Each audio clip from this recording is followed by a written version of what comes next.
reaproximação, né? Porque a Ismênia, ela foi lesada, mas eu só quero que vocês lembrem de uma coisa. Há injustiças sociais, mas não há injustiçados. A gente não sabe do caso todo da Ismênia. Se a Ismênia passou porque tinha que passar, pode ter sido um escândalo, ele pode ter sido, o Cláudio, o motivo do sofrimento dela, o motivo da expiação dela, porém, ela não passou pelo que passou por um acaso, que Deus não permitiria. Nós só passamos o que nós precisamos passar. Se a gente não tivesse culpa no cartório, não passa. Não passa. A lei de Deus é justa. Ok? Vamos ver? Regresso de Cipriana, né? Porque Cipriana não estava lá para baixo. Cipriana tinha dito mais, né? Um pouquinho, né? A diretora ponderou, serena, a minha digressão através do pretérito e obtemperou. Dispomos de tempo curto. E como não será possível ao doente acompanhar-nos, cumpre interná-lo já em algum recolhimento aqui mesmo. Lembra? Em todas as regiões do umbral tem posto de socorro. Ele ia ficar num lá daqueles postos. Quer dizer, não estava mais desamparado, estava perambulando. Pô, já está bom, já está amparado. Meu avô, malgrado ao júbilo de me haver reconhecido, não guardava razoável equilíbrio, claro que não, né? Pronunciava frases desconexas em que o nome de Ismênia era repetido a cada passo. Por quê? Porque ele estava cheio de culpa, cheio de remorso com relação a Ismênia. Não podemos esquecer, acentuou a venerável instrutora, que o irmão Cláudio precisa de tratamento e de cuidado. É impossível prever quando se achará em condições de respirar a atmosfera mais elevada. É impossível, né? O que se sabe é que agora ele está grave. E aí, decorrido alguns instantes, André, nosso enfermo, para melhorar com mais rapidez e eficiência, deveria retornar à experiência carnal. Por quê, gente? Porque abafaria o passado, a culpa seria abafada, e ele poderia recomeçar sem tanto remorso, sem tanta culpa. O melhor para ele seria isso. Abençoada reencarnação, que não nos permite lembrar, pelo menos a grande maioria de nós, lembrar das nossas vidas passadas. Ainda tem gente que quer saber o que foi da outra vida. Né? Então ele tinha que voltar. Neste caso, então, de ser humilde, poderíamos merecer seu auxílio, irmã? Então, ele pede a Cipriana, será que você pode ajudar meu avô? Ele pede, não quer dizer que vai ser atendido, mas ele pede. Né? A humildade, de novo, do André Luiz, está muito mudado. Né? Se a gente olhar o André Luiz lá, no livro Nosso Lar e Agora, é outra pessoa. Como não? Em se tratando de reencarnação por meras atividades reparadoras, sem projeção nos interesses coletivos, quando a questão não é mais abrangente, mas sim a missão dele fica circunscrita a ele, a família, é muito mais fácil fazer reencarnação, né? Projetar uma reencarnação. De modo mais amplo, né, dos interesses coletivos, de modo mais amplo, nosso concurso pessoal pode ser mais decisivo e imediato. Então, quando é uma reencarnação mais fácil de fazer planejamento, fica mais circunscrito a um problema em si, a um gênero de prova mais simples, eles podem ali resolver esse problema. O problema é com aquelas reencarnações que têm devedores coletivos. Aí a coisa já é mais complexa. Temos nesses sítios grandes números de benfeitores providenciando reencarnações em grandes escalas nos ciclos regenerativos. Vejamos como estudar a situação futura deste irmão. Então, entenda, quem faz planejamento reencarnatório são benfeitores, espíritos de uma hierarquia mais elevada. Porque eu já ouvi no movimento espírita gente dizendo que são os obsessores que fazem o planejamento reencarnatório. Imagina o obsessor fazendo planejamento reencarnatório. Eu vou falar o meu. Manda ela vir sem os olhos, sem a orelha, sem a boca e sem a língua. Para começar, vamos fazer o seguinte, para amenizar a situação dela, vamos fazer com que ela venha sem os braços e sem as pernas. Poxa, coisa à toa, né? Eles iam fazer isso com a gente. Imagina se eles iam ter piedade, né? Ia ser uma reencarnação, tipo assim, missão impossível. Então, veja bem, o obsessor não tem esse poder, não, tá? Só para vocês saberem que a reencarnação é feita por espíritos que possuem amor e misericórdia embasadas nas leis de Deus, e não na lei de verdugos, né? E gênero de encarnação. Qual o gênero de reencarnação que o Cláudio vai precisar? Eles informam aí para gente. Já conhecemos 2 pontos essenciais para o serviço de lhe compete. Primeiro, a necessidade da reaproximação com a Ismênia, porque foi quem ele mais prejudicou. Então, um gênero de reencarnação é aproximar ele da Ismênia de alguma maneira. Vamos ver a possibilidade. Que não sabemos onde se encontra, se encarnado ou não. E o imperativo da pobreza, porque ele foi o quê? Avarento e acumulador. Então, ele vai passar pelas necessidades financeiras e reaproximação com quem ele prejudicou. É um gênero de reencarnação, um gênero de prova, para que ele pudesse se reeducar. Foi? Isso aí é o gênero de reencarnação, um gênero de prova, ok? Ele vai vir com essa dupla finalidade. Ele vem junto à Ismênia para construir uma relação digna, que ele foi muito indigno dela, ele tornou a relação muito indigna entre eles, ele foi muito mal com ela. E vem também em extrema pobreza, por quê? Porque usou mal o patrimônio material. Isso é um gênero de prova. A pobreza e a reaproximação com alguém que a gente feriu no passado. Ismênia. A Ismênia, né? Estava lá, estava reencarnada já, né? Vivia na fase juvenil das forças físicas. Corporificava-se no mesmo tronco doméstico a que emprestara colaboração na época em que meu avô a expulsara do campo familiar. Então, estava fácil. Pode falar, Márcia.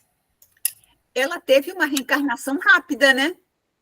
Mais ou menos, sabe por quê? O Cláudio está 40 anos só no umbral.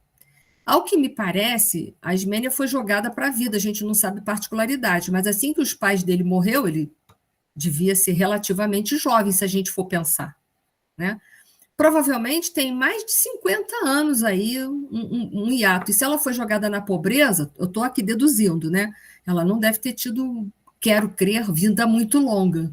Então a Ismênia deve ter padecido bem cedo, quero crer, não sei. Mesmo com 50 anos? Pode até com menos, Márcia. Entende? A gente vai ver algumas reencarnações, até no livro de André Luiz. Lembra quando a gente estudou Entre a Terra e o Céu, as reencarnações do Júlio, do menino Júlio? Foi um espaço de tempo curtinho. Necessariamente, a Ismênia não foi uma pessoa má, ela deve ter sofrido muito.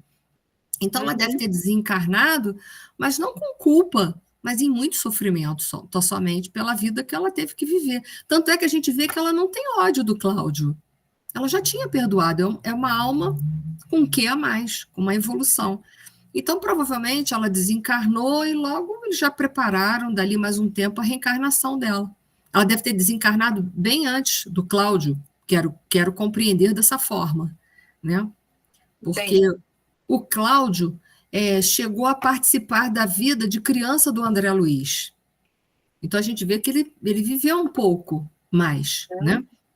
E talvez, quero crer, que a Ismênia deve ter morrido cedo. E mesmo que ela não morresse cedo, vamos dizer que ela não morreu cedo, 40 anos é bastante coisa para reencarnar novamente. A gente não tem tempo exato para reencarnar, é quando a gente está preparado.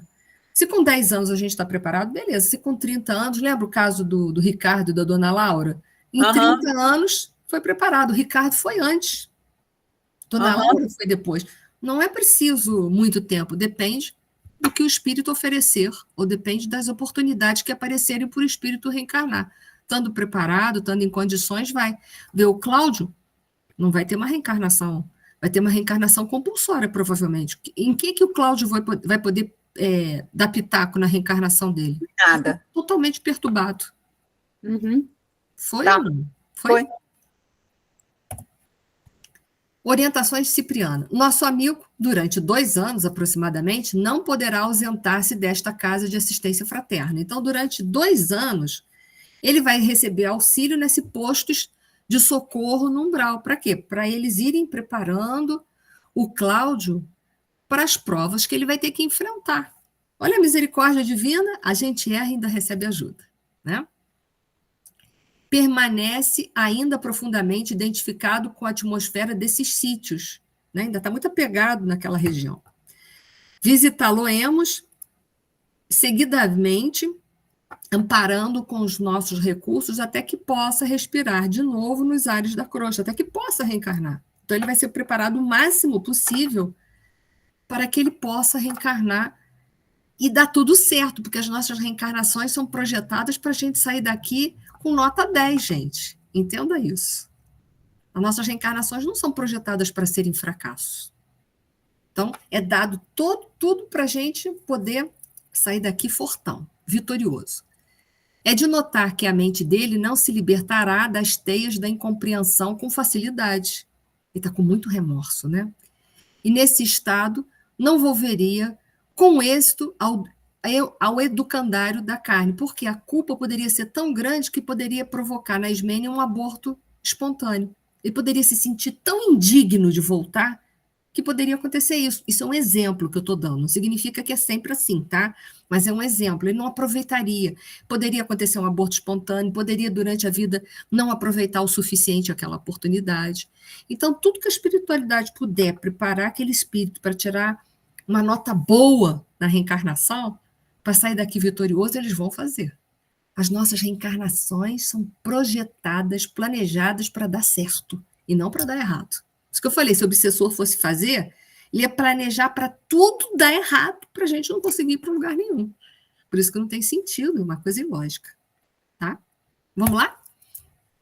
Agora, André, finalizando nossos trabalhos da semana, tentamos, porque esse livro, volto a dizer, esse livro é o trabalho que ocorre em uma semana em nosso lar, deu uma semana no plano espiritual, deu um livro. É rico demais a vida no mundo espiritual. Em uma semana, talvez a nossa vida não dê nem meio livro, nem um livro de 10 páginas de coisas interessantes, né? Então, finalizando o trabalho da semana, tentemos fazer Ismênia, né? Tentemos trazer Ismênia até aqui para os trabalhos preparatórios de reaproximação.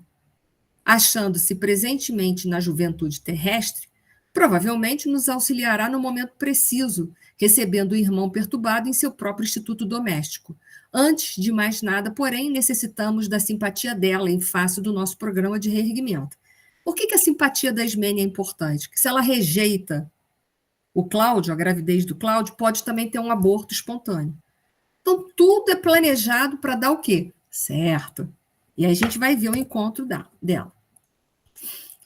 Bom, foi conversado com a Ismênia, vocês leram aí no livro, falou, a gente viu que ela tinha perdoado o Cláudio, ela não tinha raiva do Cláudio, ela não tinha, o livro mostra isso. Né? Então, é um espírito que a gente vê que tem uma bagagem moral significativa, que era para ela ter verdadeiro asco do Cláudio, e ela não tem isso, ela não tinha esse sentimento dele.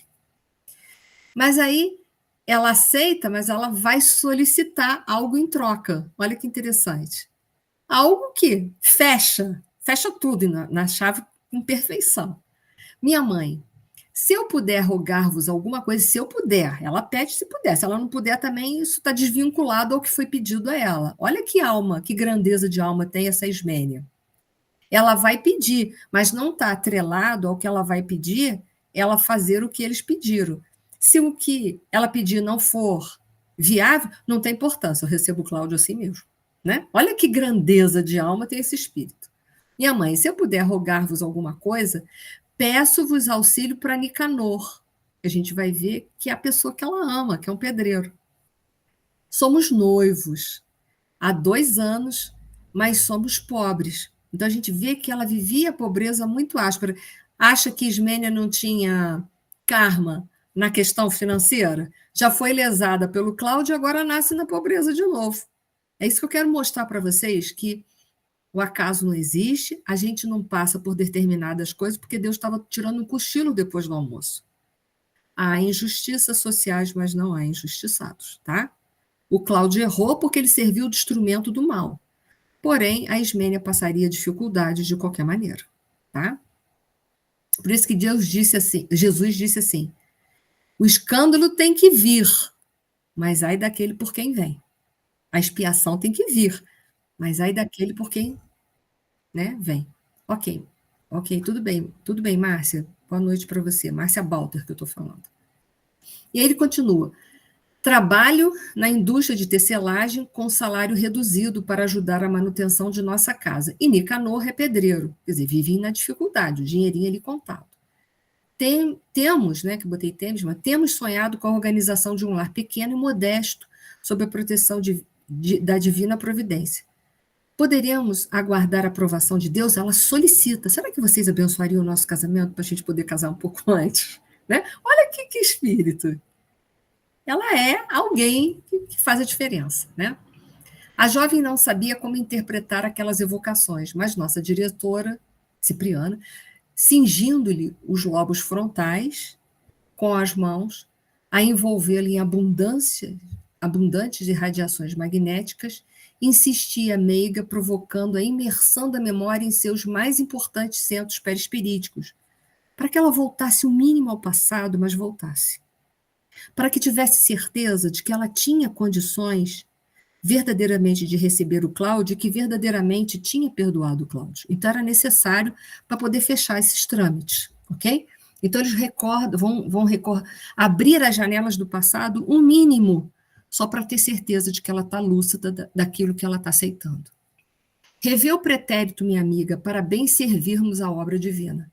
Notei assombrado que algo de anormal sucedera na mente da jovem, porque seus olhos, dantes doces e tranquilos, se tornaram dilatados e inquietos.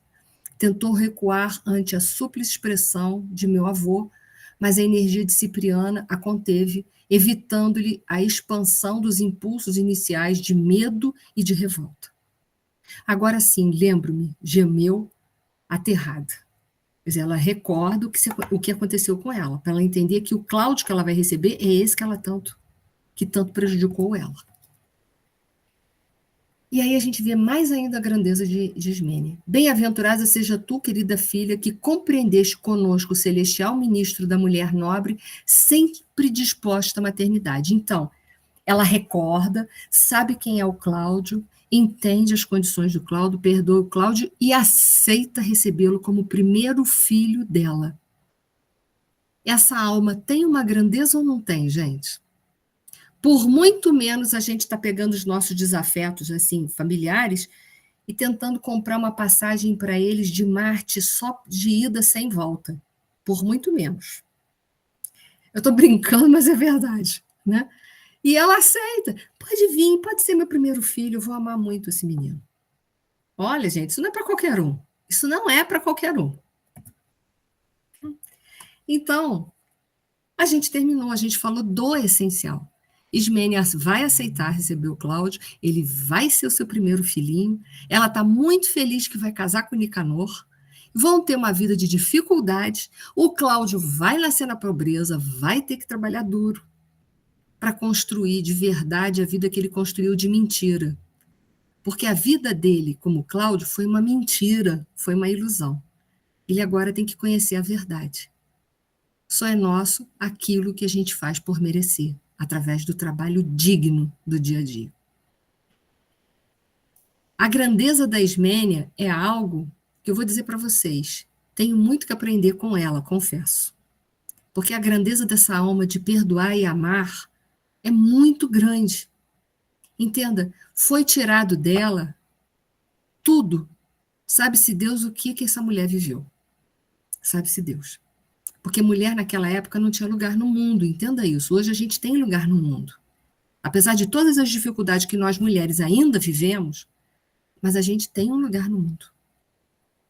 Então, a grandeza dessa alma é algo muito bonito.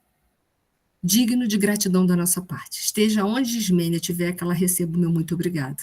E que o Cláudio já possa estar erguido, né, depois desse tempo todo. Que espero que ele já tenha desencarnado de uma forma triunfante, triunfante mesmo. Porque a gente também se arrepende do mal que a gente fez. A gente também precisa que alguém dê a nós uma nova chance. Então, por que não dar a esse alguém que a gente não gosta uma nova chance? Né? Todos nós temos telhado de vidro. A gente está aqui tentando. Todos nós aqui, sem distinção. Então, era isso, gente. Se vocês tiverem perguntas, fiquem à vontade. Se não tiver pergunta, tchau, Rogério, boa noite. Se não tiverem perguntas, eu vou pedir à Leida, então, que faça a nossa prece de encerramento, por gentileza.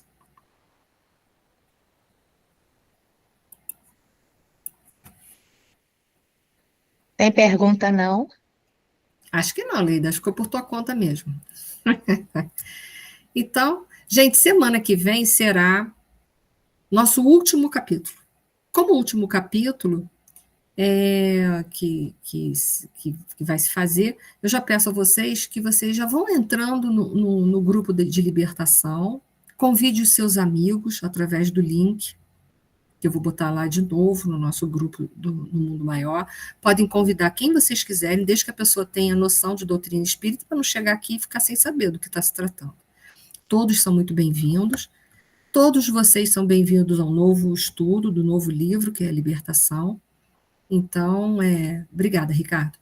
Então, sejam todos bem-vindos. Quem já puder ir migrando, migre, mas não saiam do livro do grupo do Mundo Maior ainda, tá bom? Só migrem para o Libertação, tá? Era isso. Pode fazer a nossa prece, Leida. E, novamente, prece nunca é demais. Lembremos de todos os que precisam e de nós mesmos, porque nós também temos necessidades. Deus, nosso Pai, de infinito amor, Jesus, nosso irmão maior, e aos nossos amigos da espiritualidade, que tanto velam por nós, que aceitaram nos auxiliar nesse nosso momento encarnatório. Agradecemos pela ajuda que estamos recebendo nesse nosso momento.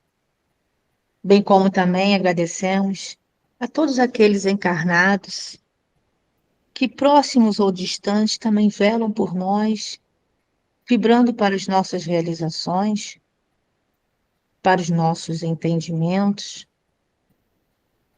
também fazem parte do nosso processo evolutivo. Agradecemos também a estes a oportunidade de recebermos as boas vibrações. Aqui, Senhor, mais uma vez, nessa querida aula, agradecemos pelo amor que foi cultivado em nós, pelo amor, Senhor,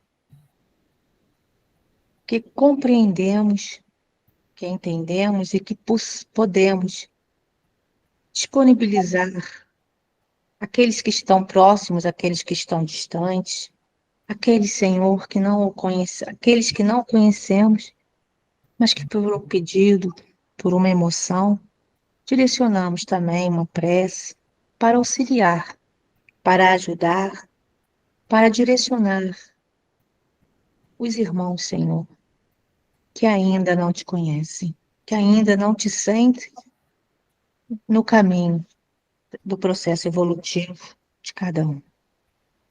Agradecemos mais uma vez pela oportunidade da vida e que esse amor possa nos envolver cada vez mais, entendendo essas nossas emoções negativas, favorecendo o bem-estar, Senhor, a nós e que possamos direcionar o que há de belo, o que há de bom para aqueles irmãos que pedem a sua presença, para aqueles irmãos, Senhor, que pedem o entendimento de acreditar num ser superior a eles. Obrigada mais uma vez pela oportunidade da vida. Obrigado, Senhor, por convivermos com todos esses irmãos que nos auxiliam nessa nossa trajetória evolutiva, que nos felicitam de saber driblar as nossas emoções grosseiras e que nos favorece a cada dia a oportunidade, Senhor, do dia de prosperarmos conosco mesmos para as nossas realizações, eliminando assim cada vez mais os nossos espinhos, que tanto ferem o próximo, mas que também entram em nós, dilacerando-nos. E tu sabes, Senhor, como isso é dolorido, mas graças à reencarnação, aqui estamos cada vez mais para aprendermos a valorizar esse nosso momento. Envolvam-nos de paz e harmonia, que possam parar os nossos lares, os nossos familiares e a todos aqueles irmãos que temos em mente. Obrigada mais uma vez e que seu amor, querido Pai, vinculado também ao nosso irmão maior, o nosso Mestre Jesus, possa envolver-nos, auxiliando-nos nessa nossa trajetória evolutiva. Muito obrigada, que assim seja. Assim seja.